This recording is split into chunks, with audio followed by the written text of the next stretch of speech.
Okay. So last time we talked about the importance of computing power for deep learning, right? Because deep learning is driven by data and computing power. The way to obtain this to match up this increased degree demand for computing power, the best way is to utilize parallel computing, right? So we talk about the those GPU and the deep learning server, right? How they use GPU and other accelerator to provide this computing power, but hardware is not enough. Okay, so hardware just provide the raw power, right? In order to um, utilize those computing power efficiently and simplify the programming effort without knowing the detail of parallel programming and distributed computing. So we also rely on the software stacks, right?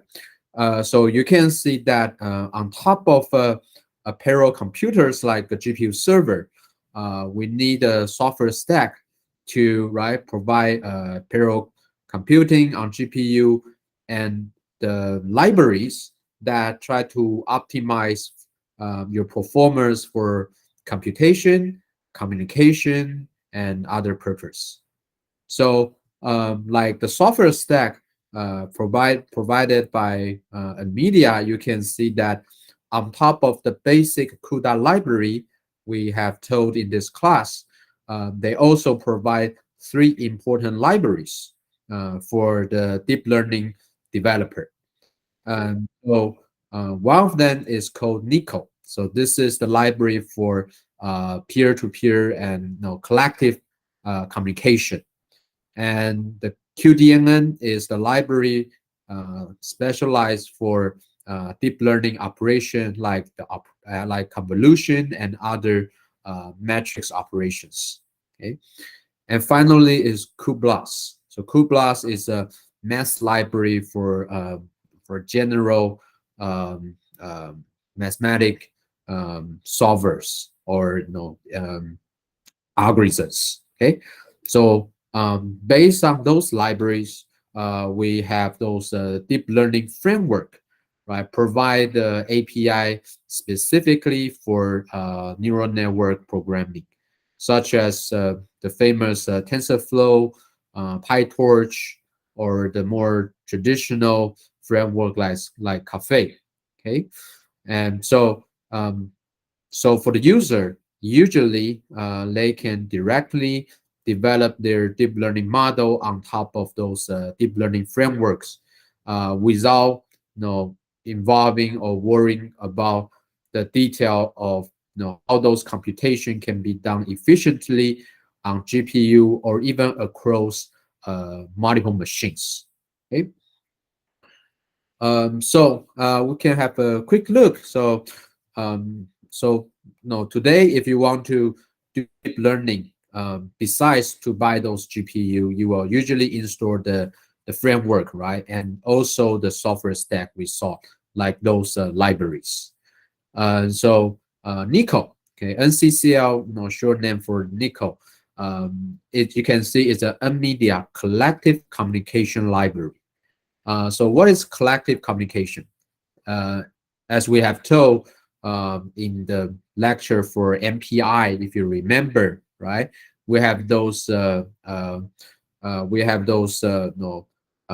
one-to-one communication and collective communication, right? So some operation like all reduce, broadcast, basically those communication involve all the participants or all the process in the group.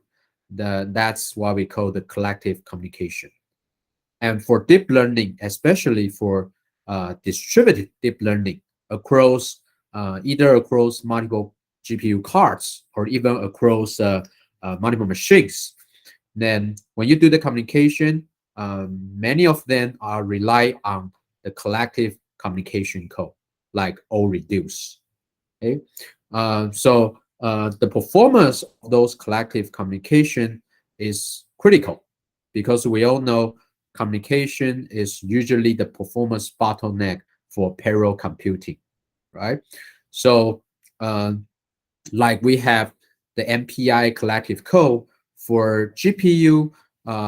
We also have this NICO library to optimize, specialize, to improve the performance of those collective code across GPUs, either on single machine across multiple GPU, or even across the multiple GPU across multiple nodes. Okay, more specifically, how it's different from the library like MPI is that because GPU can have some specialized features, right? For example, I think we mentioned we have the peer-to-peer direct communication CUDA code, right? Supported by GPU, which allow you to copy the data from one GPU directly to the other GPU without going through the main memory, right? Or we can use the zero copy technique, right, to share data across GPU without moving the data or copy the data. So the NICO library will explore all those hardware capability and features to provide better performance for collective communication. And because this library is provided by the GPU vendor, so of course, usually they can have better co-design between the hardware and software. Therefore, they can provide better performance. Okay, so there are many techniques, uh, be considered in NICO, and not just the way to transfer the data. Also, sometimes it's how to optimize the communication.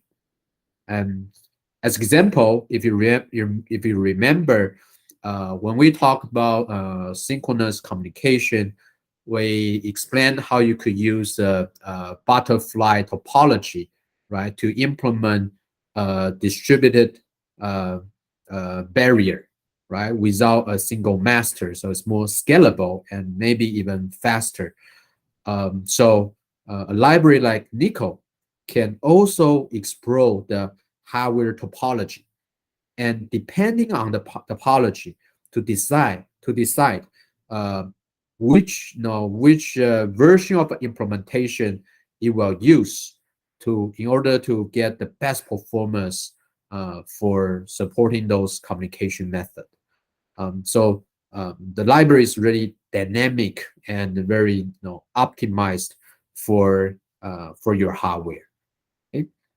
So that's why it's quite necessary to use a library like NICO on GPU if you want to get performance, okay, and take advantage the hardware capability, right?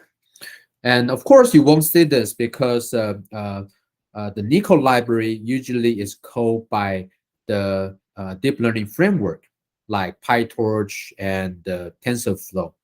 And you can notice that by if you see you have to install NICO library on your machine on your server in order to build your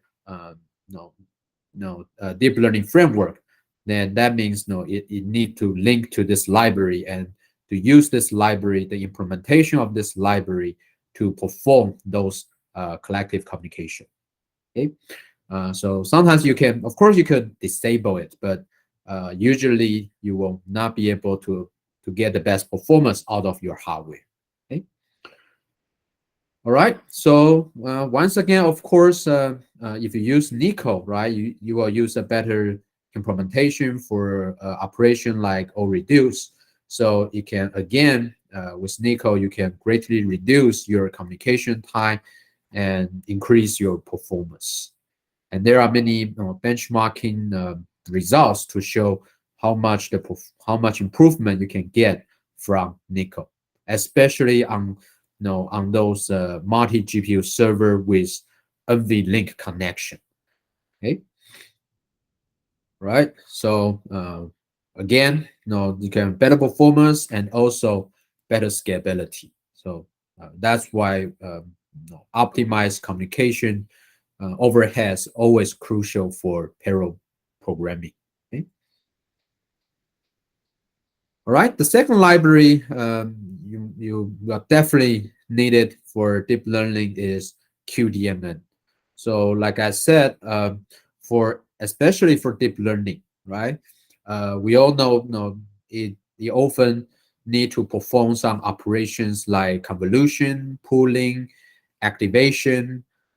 So, mm, pretty much maybe 90% of code is doing all this function codes or operations.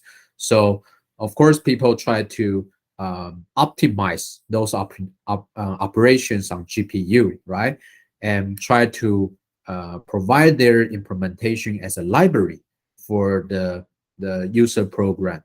So the user program like deep TensorFlow, they don't need to implement those CUDA code, and um, they can still get the best performance by simply use the library like QDMN. Okay, um, so um, so that's why most of the framework required to install with this kind of library if you are doing if it's a deep learning framework. Okay, and it's most of the time it's not just for computation but also how they manage the GPU memory, right? So all those optimization usually is taken care by the library like QDMN. Okay, and very similar to Nico, um, all those library usually provide many implementation for the same operation like convolution. And the reason is usually those algorithm has a trade-off between the memory they use and the performance, right? For most of the computation, if you can trade time for space or the other way, right? That means if you can use more memory, maybe you can store more state and prevent some recomputation. So your computation time can be reduced. However, especially for GPU, we know the memory is limited, right? So those library usually will detect how much memory can be used and to choose under that memory constraint which algorithm could provide the best performance. So they usually have many implementation for the same operation and decide which implementation to use depending on the situation. You can see those library provide many optimization inside itself as well. Okay. All right. So that's something you need to you should know about when you use those libraries. So the memory space usually matter. You can even change the behavior of those library. Okay. All right, and finally is the cuBLAS. Okay, so um, the BLAS library is quite general. It's also available on CPU as well. The BLAS stands for basic linear algebra subprograms. So you can imagine before deep learning, we have those scientific computing or other simulation. Many of those applications are require linear algebra operations. So we have those BLAS library, and the BLAS library implemented on GPU by CUDA is called the cuBLAS. So it provides a library for like max, min, or regress or some basic machine learning algorithms. Okay, this is more general because it's not just specific for deep learning. It's for a wider range of applications. Before we have QDMN, we already have cuBLAS. But for deep learning, we further extend this idea to have a library like QDMN specifically for deep learning. Okay? All right. So those are just some of the necessary libraries in our software stack in order to deliver the best performance for our application. But of course, there are some other libraries, right, provided by the GPU vendor or um, by the community that could accelerate or improve the performance for certain type of application. Okay, but we mentioned them just as example to let you know the importance of a software stack and the existence of those libraries. When we say want to optimize the performance, sometimes is to, of course, you could buy, better hardware, right, to improve the performance, or you should use the latest version of those libraries to able to get the best performance out of your hardware, or you should choose the proper framework, right? Computing framework, either PyTorch or TensorFlow or other frameworks uh, to meet your purpose, because each of those framework may provide different interface and functionality for your application. So you may find out, for example, some of the framework can utilize the GPU memory better than the others, or provide more efficient communication method to for the distributed training. And we will mention them later on when we talk about how to perform distributed learning. So those techniques are implemented by the framework, just like how MapReduce can provide parallel data processing, right? Um, so that's controlled by the framework. And finally, of course, as a user, if you are just a data scientist or AI scientist, then that is the programmer's responsibility to decide how to optimize their neural network model, right? How they tune their feature and how they pre-process their data. So um, that is the role and the responsibility for the data scientist or AI scientist. Okay. All right. So each layer has their responsibility in short, and all of them could affect performance. So the point is, you cannot just know one side of the story, right? You cannot just only need to know how to design a model without knowing, how those software stacks or hardware affect your performance. So that's why hopefully with this lecture, with this course, you get a better understanding of the computation beneath your computing framework or library. So you can know how to further optimize your code or your system performance. Okay. All right. So that's the general solution for hardware and software on GPU. And then, as we mentioned, I will you know, um, take you to look at what happened inside the computing frameworks, and specifically for the part of how to provide deep learning in parallel, right, across you could say either GPUs or nodes. Okay. Okay. So we don't need to know about the theory behind deep learning or how to construct a model, but we do need to know what kind of a computation is required from a deep learning application, right? And then we can look at how this kind of computation can be parallelized across GPU or machines. Okay, so as long as you are neural network algorithm, then most likely you are doing your computation based on the gradient descent algorithm, right? So the idea is that, as we know, the neural network has many model, has many neural, right? And each neuron has a weight. And the goal of our computation is to, depending on the training data, to adjust the weight so that the evaluation of your input record will be the same as your label, right? So that means you can derive a function that can map between the input and your label. Okay, and so the way today mostly the way to adjust those weight to perform the training is through the gradient descent algorithm. We don't need to know the theory. All you need to know is that what happened is it is an iterative algorithm, right?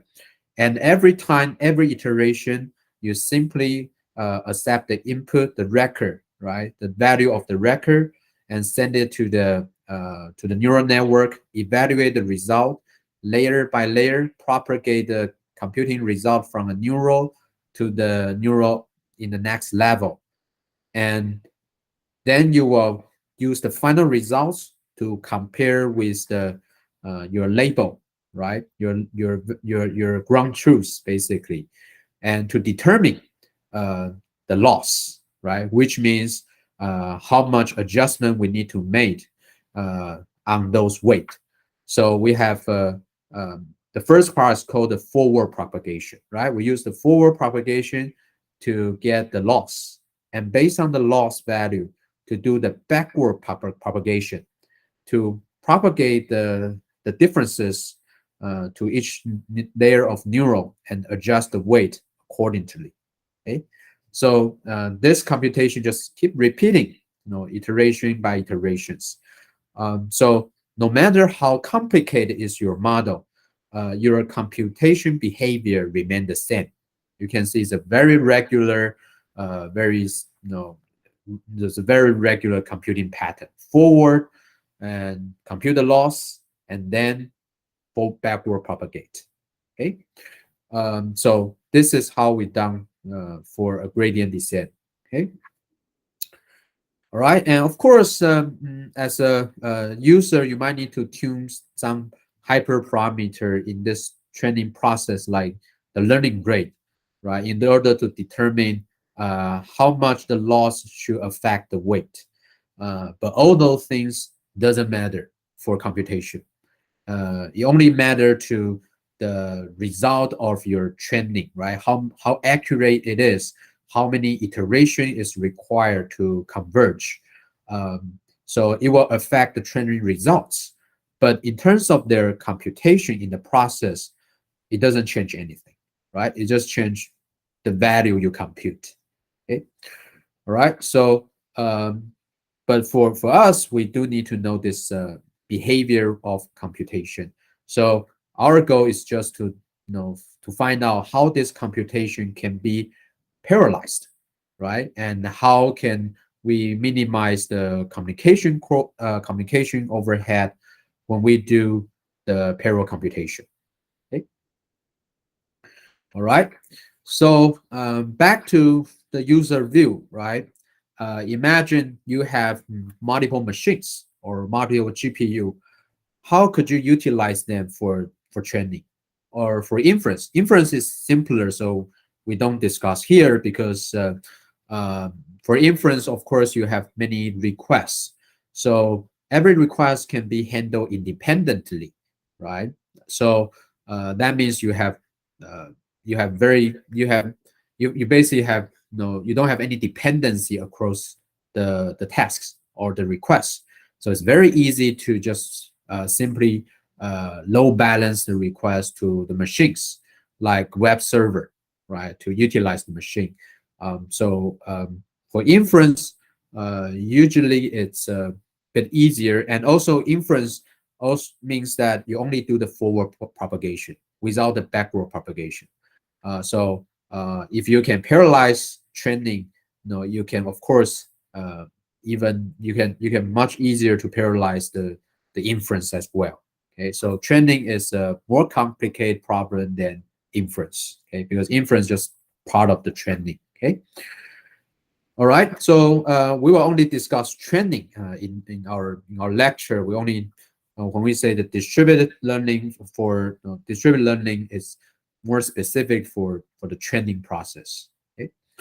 So how can you use multiple machine for training? For training.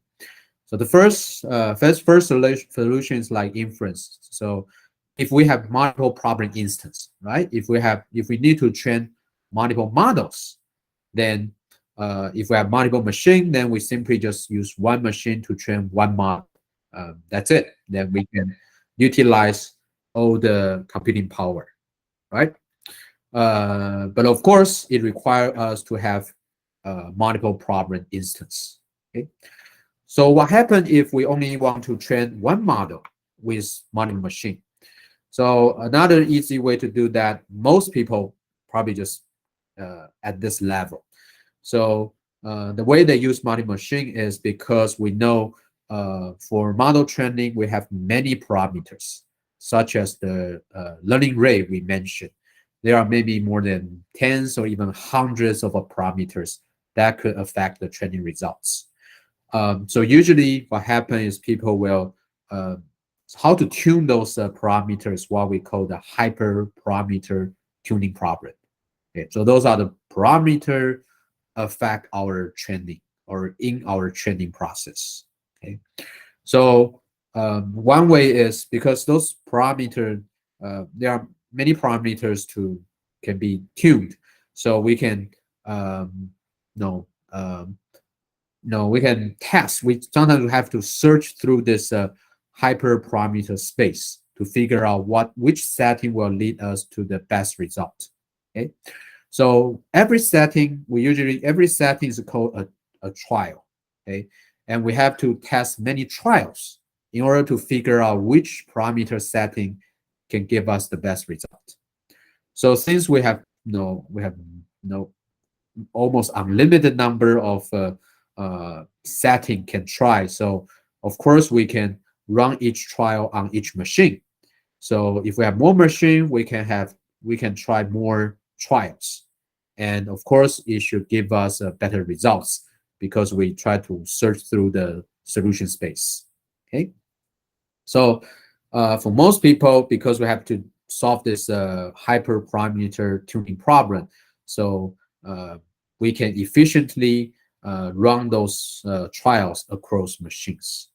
Okay, so for each training process, still you can treat it as an independent job.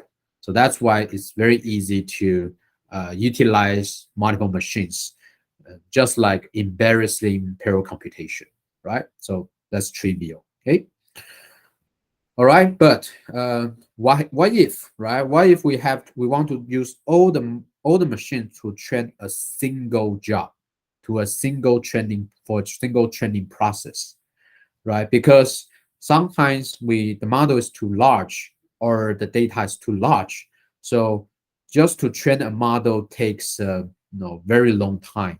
So our goal is to use more machines to train a single model, and, and hope that the model can be trained in a shorter time period. Okay, so in that case, we have to look inside the computation and try to parallelize the gradient descent algorithm we mentioned in the previous slides. So in that situation is what we call the distributed training, because it's really use multiple machine to to parallelize the computation for training a single model. Okay, and for the second case, usually what we code it as a massive parallel hyperparameter tuning problem. Means that you will use multiple machine for hyperparameter tuning.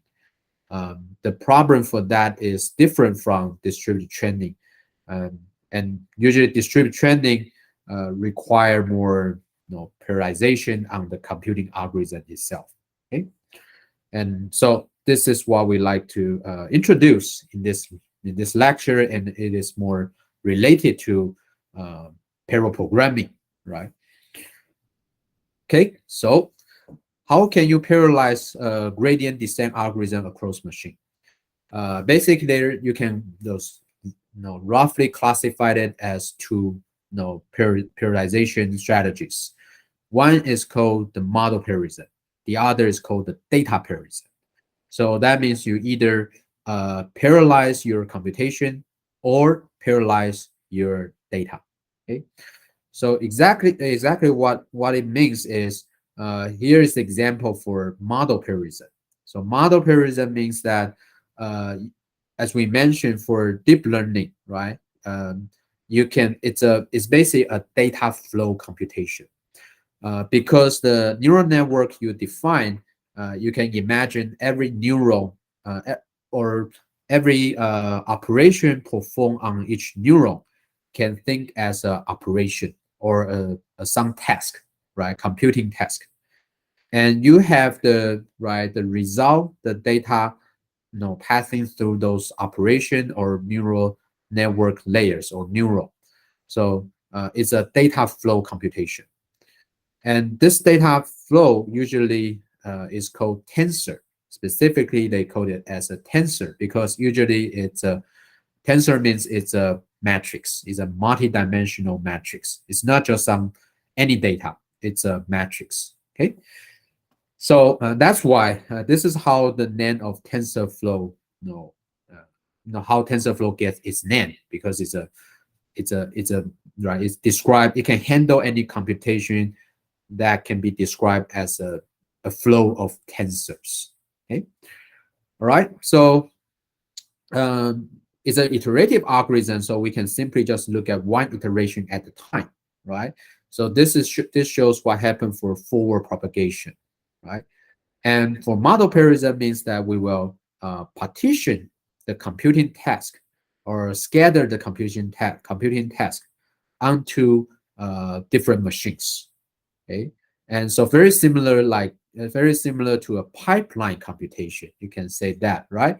So every layer, after you do the computation, you will pass the result to the next layer, and so on and so forth.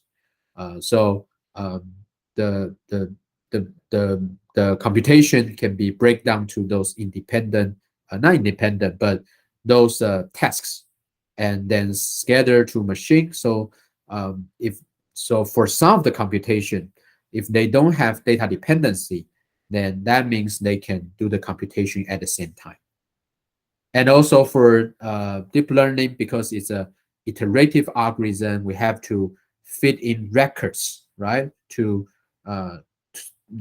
each of those records to this neural network. So similar to a pipeline computation, we can pipeline the computing across those records in order to utilize those computing power at the same time. Okay, so because we split the model, so that's why it's called the model parallelism. And for data, you can see we don't the data is not splitted, right? So the data is remain the same. We basically feed one record at a time through this pipeline computation in order to get the loss, and then of course the backward propagation to get the results. Okay. All right. So this technique is called the model parallelism. Okay? And we can explore that because some of the computation is independent, and it's an iterative algorithm. So we can use the pipeline technique to overlap the computation across machine, across layers, and so to get better performance. Okay? However, the difficulty for model parallelism is that depends on how you partition the graph. It might change how you transfer the data or the tensor across machines, right?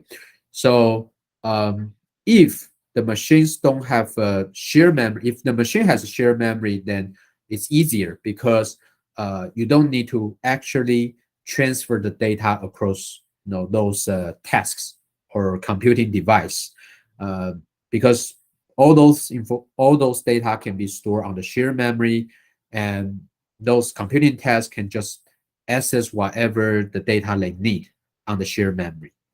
But if the task is scattered across machines without shared memory, then you have to explicitly transfer the data, right? And you have to the data that need to be transferred depending on how you partition the graph. or partition the model. So that means you have to modify your code, unfortunately, because you have to modify your code to insert those code, those communication code and data partition code in order to realize this solution. So it's difficult for the programmer because the purpose of the framework is to hide all the details from the programmer, right? But if you need to handle the communication code, you have to handle the data partition strategy. That means you have to aware of parallel computing. You have to have those knowledge. So if it's a cross machine, usually those framework does not provide the model pair reason, because that will require programmer to explicitly revise their code. Okay.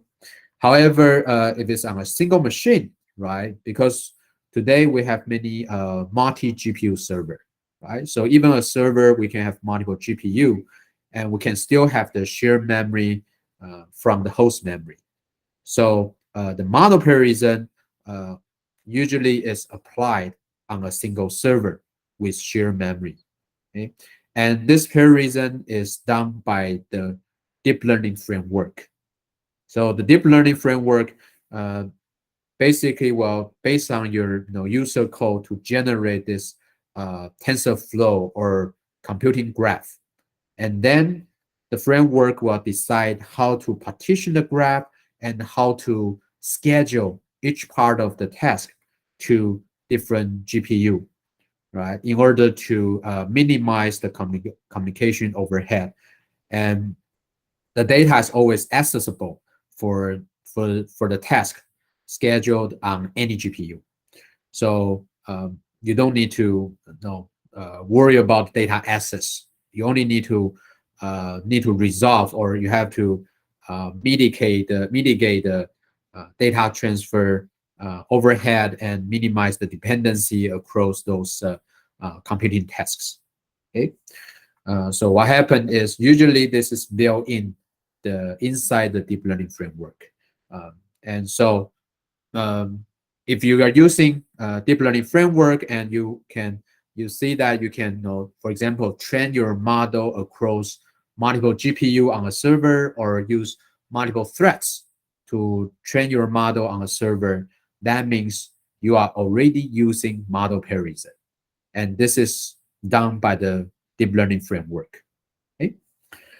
All right. And even thought, you can imagine there are still many issues to optimize the performance of model pair reason. For example, we mentioned the pipeline strategy, but because there are still data dependency across those layer or records, right? So originally you might see there's many unused time slot because of the data dependency. So there are some work or optimizations done to try to further partition or parallelize the computation in order to reduce the amount of synchronization overhead in this pipeline process. Okay, we won't talk about the detail, but if you look for papers, you can see there are many research work and strategy has been proposed to make sure to improve the performance of this pipeline processing. Okay. All right. So that's model pair reason. So the other is data pair reason. Okay. So data pair reason is much simpler. So for data pair reason, you can see it doesn't change the computing model at all. The computing model is simply replicated across machines. So the pair reasons comes from data. So imagine we have to. So usually for deep learning, we have a set of training data sets, right? So we have many records. So for data pair reason, we simply partition the training data set for example, to 4 parts if we have 4 GPU or 4 machines. And each machine simply train its model according to its local data. Okay, so the forward and backward, all the computations are independent between those machines. Okay, and of course, it's not enough because we are not training 4 different models. You have different data, so that means the training result will be different, right? But our goal is still just to generate one model, right? Train a single model. So that means we still need to do some communication or information exchange among those machines. So what happened is the forward propagation and backward propagation are done independently. But after the forward propagation, when we try to calculate the loss, we will aggregate all the value from all the machine and use the average value to compute the gradient, okay, and to adjust the weight on each machine. Okay, so for although the forward propagation are done independently, but their result will be aggregated and compute a single loss value, and the loss value will be broadcast, basically broadcast to all the machine, and so that all the machine will receive the same loss value. Therefore, their backward propagation, although they are done independently, but the result of the backward propagation will be exactly the same across all the machine. Okay, so that's how we can ensure that the model stored on each machine will be the same at the end. Okay, so the aggregation, the step for aggregation, also called the parameter swapping, because we basically try to swap the parameter across the machine in order to get the average, a global average from all the machine, so that the training result will be consistent across all the machines. Okay. So this is data parallelism. So the data parallelism doesn't is not related to or restricted by the neural network model at all. It's independent. All you need to do is to have an O reduced function added between the forward propagation and the backward propagation. So that's why collective communication is so important, because for data parallelism across machine, you need to code this collective code in order to do this parameter swapping. Okay, so that's why for data parallelism, it can very easily be implemented across machines without shared memory. All you need is a collective communication at the end of each forward propagation.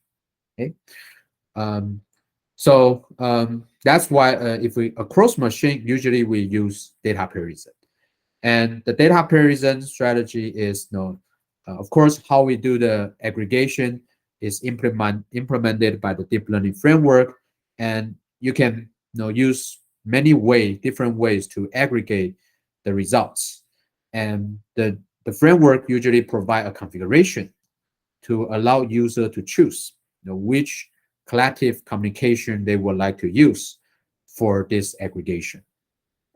Okay, so we will introduce you how what type of communication method or aggregation algorithms are usually provided from the framework in our later slides. Okay, but in short, you can see model parallelism and data parallelism have different strength and weakness. So for data parallelism, it can easily scale, and it's usually this is the strategy we use across machines. But the limitation for data parallelism is the memory size, because you can see for each machine or each GPU, right? It needs to have enough memory to fit in the whole model, right? So if your training data set is too large, or your model is too large, it may not fit into a the memory of a single GPU. So in that case, you have to use model comparison, because model comparison can partition your model, right? So if you have a huge model, you can use model comparison to reduce the amount of memory requirement on each GPU or on each machine. But for data comparison, you have to store the whole model on a single GPU or machine. So if the model is too large, then you cannot use data comparison. You have to use you cannot use data comparison. You have to use model comparison. Okay. And another weakness is you can see the communication amount of communication for model comparison is depends on how you partition the graph. So sometimes you could optimize the amount of communication by using a better partition strategy. But for data comparison, the amount of communication is directly proportional to the model size, because every neuron you will generate a new weight in order to compute the loss. So you actually have to exchange that value for every parameter, model parameter. So if the model is too large, your model is larger, then that also means you have to switch more data across those machines, and it's a O2O communication. So if model is too large, then sometimes the communication overhead will be more for data comparison. Okay? So at the end, you can see in practice, usually we combine two strategies together. If it's on the single machine across GPU, we will use model comparison, and it's usually automatically supported by the deep learning, and you will just optimize it on the fly. But across machine, we can use data comparison, and the programmer can choose and configure how to exchange the parameter to perform data comparison. Okay.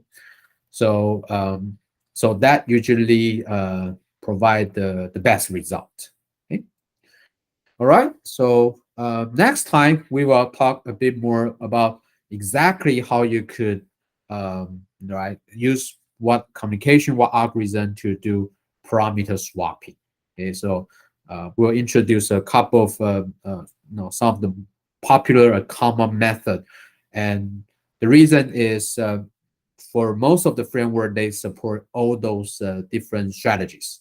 So if you know exactly how those strategy works, then you can, depending on your computing environment, you can have a better understanding of your performance on your system, okay, and to choose the better communication method or algorithm for your distributed training. Okay. All right, so that's it for today's lecture. Okay.